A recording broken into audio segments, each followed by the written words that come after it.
Hi friends, how are you? चलिए आज हम बात करेंगे फर्स्ट क्राई के आईपीओ के बारे में। उन्होंने डीआरएच भी फाइल किया है।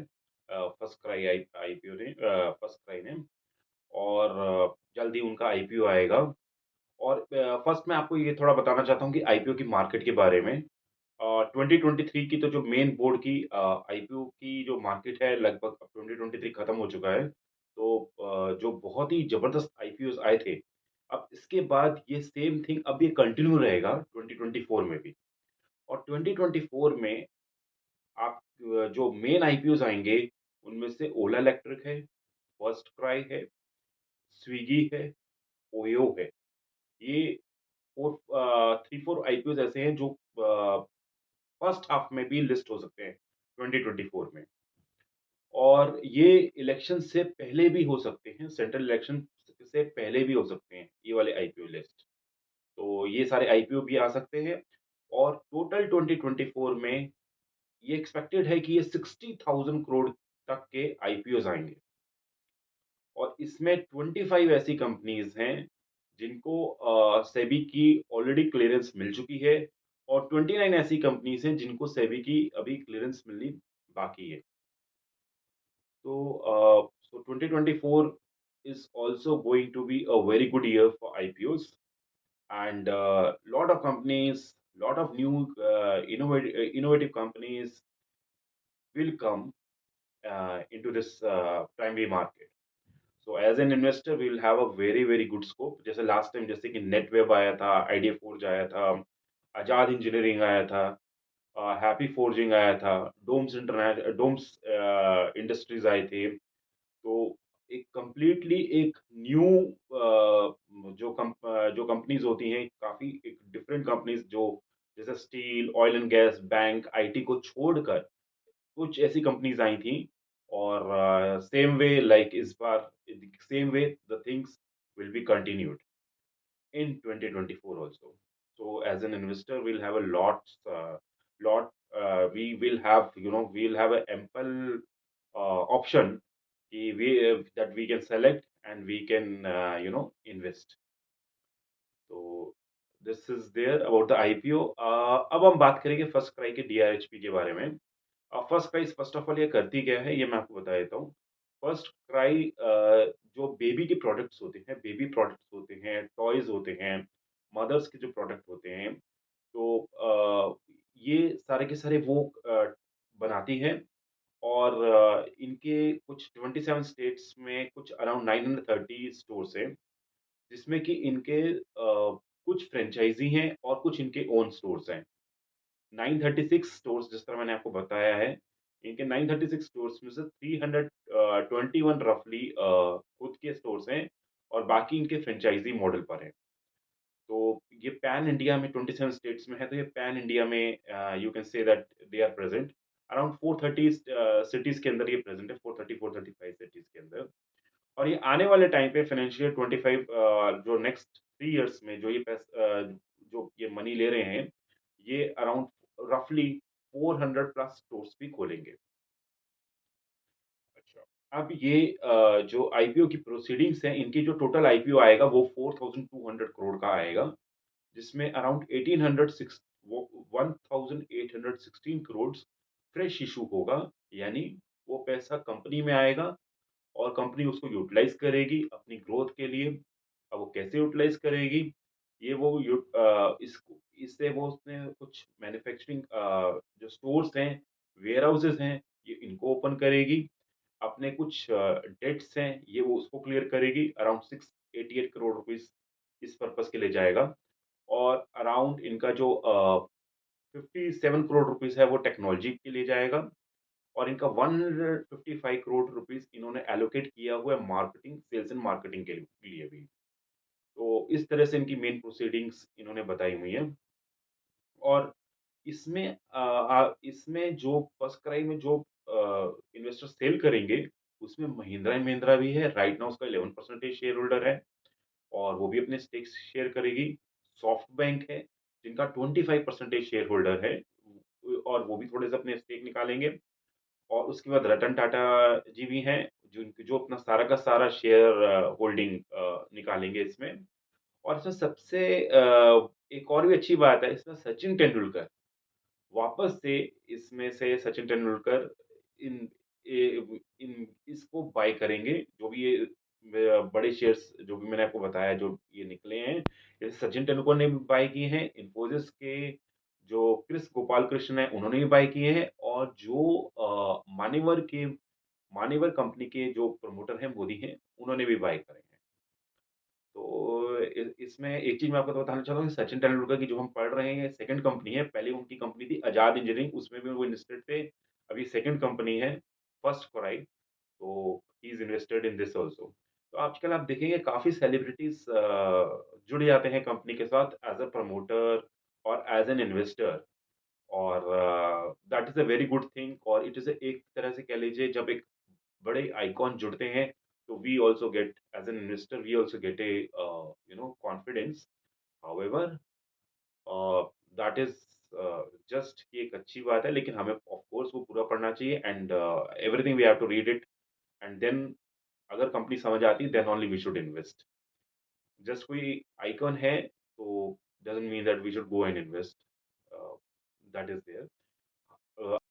और अगर हम देखेंगे कि जो चिल्ड्रन की पॉपुलेशन है इंडिया में, वो इस समय 309 मिलियन है और ये आने वाले नेक्स्ट 5 इयर्स में इसकी जो ग्रोथ होगी ये अराउंड 15% तक कैगार में बढ़ सकती है और ये पॉपुलेशन अंडर 12 की है। तो जितने ज़्यादा मतलब इसके लिए अगर जितने ज़्यादा ये पॉपुलेशन ये वाली ग्रो होगी क्योंकि जिनका जो टारगेट कस्टमर सेगमेंट है, उतनी ज़्यादा इनकी वॉल्यूम ग्रो होगी।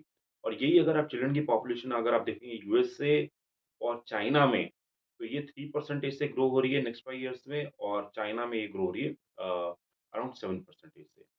तो इस तरह से इस कंपनी के लिए ग्रोथ के लिए जो टारगेट जिनके पास ऑडियंस है, वो काफ़ी अच्छी तरह से एक्सपैंड हो रहा है और वो इंडिया में ही है, which is good thing for the company.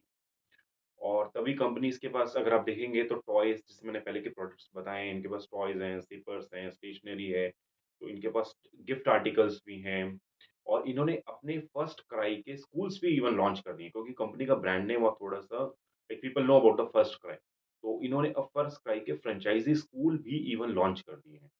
और ये फर्स्ट क्राई से it's very clear like what they are telling is कि जैसे ही बेबीज़ बॉर्न होते हैं, तो उनके पास उससे पहले बेबीज़ बॉर्न होने से पहले जो भी प्रोडक्ट्स होते हैं और बेबी जब एक बार बॉर्न हो जाए, तो उनके बाद जो प्रोडक्ट्स होते हैं, टिल 12 टिल 15 इयर्स वो सारे के सारे प्रोडक्ट्स होते हैं। अगर जैसे कि मैंने इनकी साइट्स पे भी देखा था, इनके पास क्लॉथिंग के हैं, सारे के सारे इवन क्लॉथिंग के हैं, जिसमें कि 10 इयर्स, 12 इयर्स के लाइक बच्चों के भी प्रोडक्ट्स हैं और मदर्स के प्रोडक्ट हैं, लोशंस स्किन केयर तो लाइक हेल्थ केयर के काफ़ी प्रोडक्ट्स हैं इनके पास। तो और हर तरह के इनके पास टॉयज़ हैं।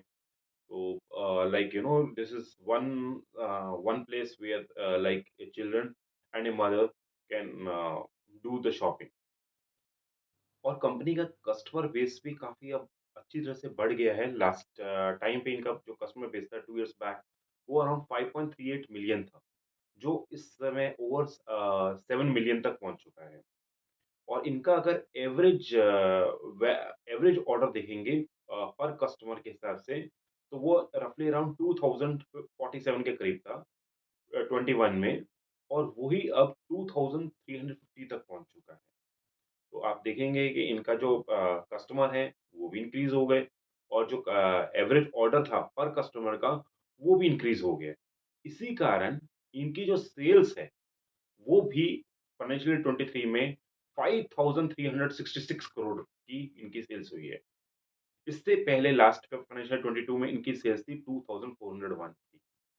तो ये अराउंड 130-135% इंक्रीज करा है इनकी सेल्स ने।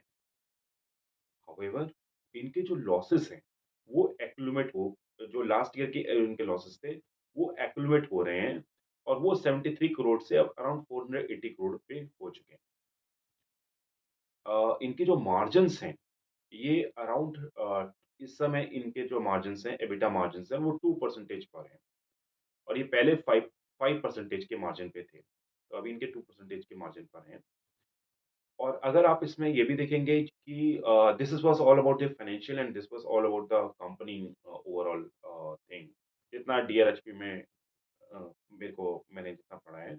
अब इनके लेकिन अगर आप देखेंगे इनके फर्स्ट फ्राई के रिस्क के बारे में, तो ये आप देखिए कि इसको काफ़ी कॉम्पिटिशन फेस करना पड़ सकता है।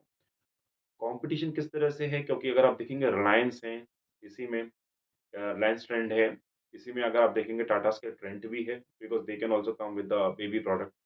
So and they all are stable, they all are stabilized.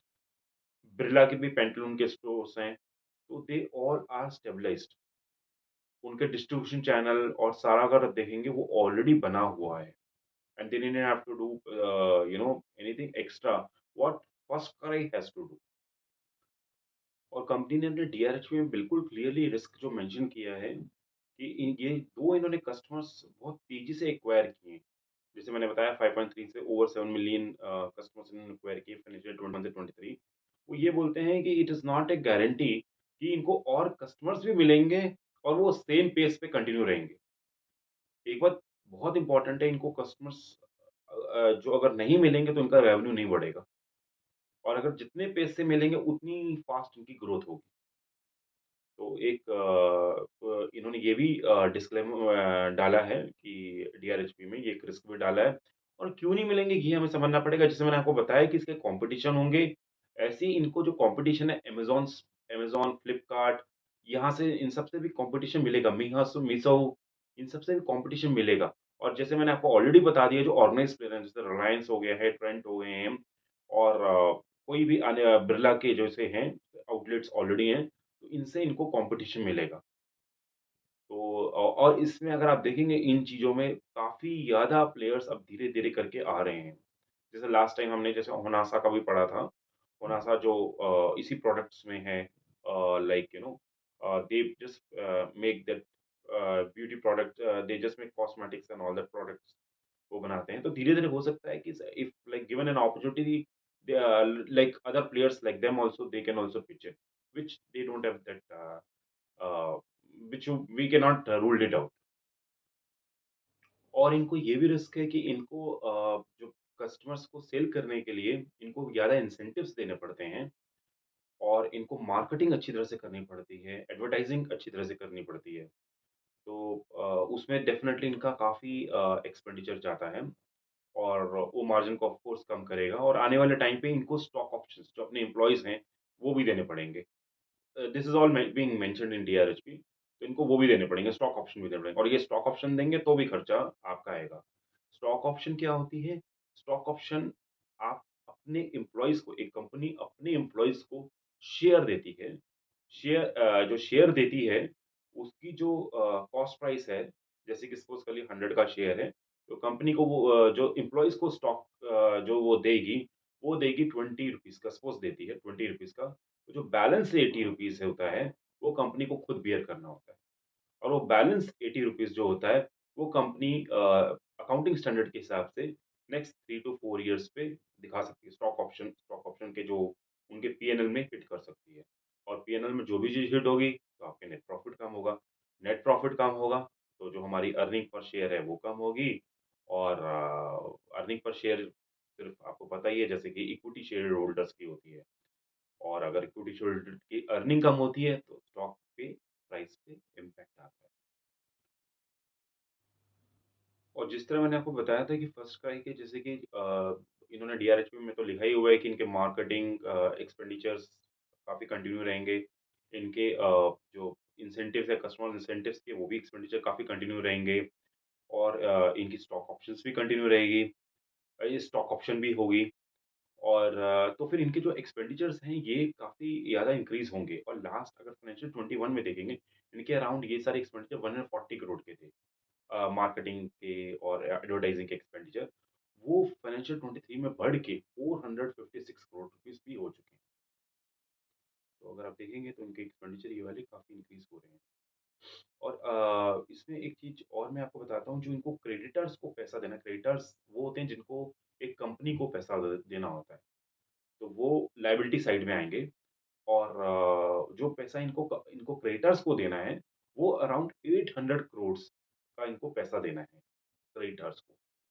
और इनके अराउंड ये क्रेडिटर अराउंड कुछ 7 के करीब-करीब इनके ऐसे क्रेडिटर्स हैं, जिनको इनको 800 करोड़ रुपीज़ पैसा देना है। और एक चीज़ जो मैं इवन दो इन्होंने तो डीआरएचपी में ये डाला है कि जो इंडिया की बच्चों की पॉपुलेशन है अंडर 12 की 15% कैगर से ग्रोथ हो रही है।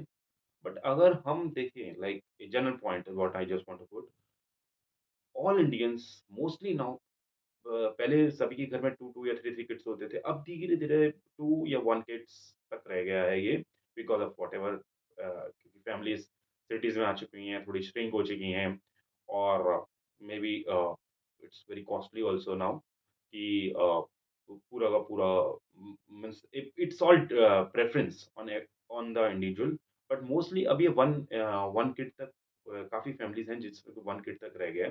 तो जो पॉपुलेशन हो रही है, ये बेशक 15 परसेंटेज डाल रहे हैं, लेकिन अगर आने वाले टाइम पे अगर वो पॉपुलेशन उतनी ग्रोथ नहीं होती है चिल्ड्रन की, तो मेरे हिसाब से वो भी एक रिस्क बनेगा इस कंपनी के लिए क्योंकि जो उनका टारगेट ऑडियंस है, वो भी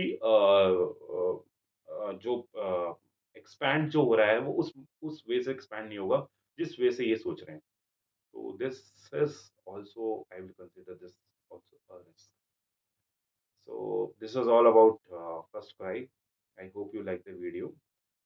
Please share, please like, and please comment, and please subscribe the channel. Thanks a lot, and wish you very, very, very happy. Thank you.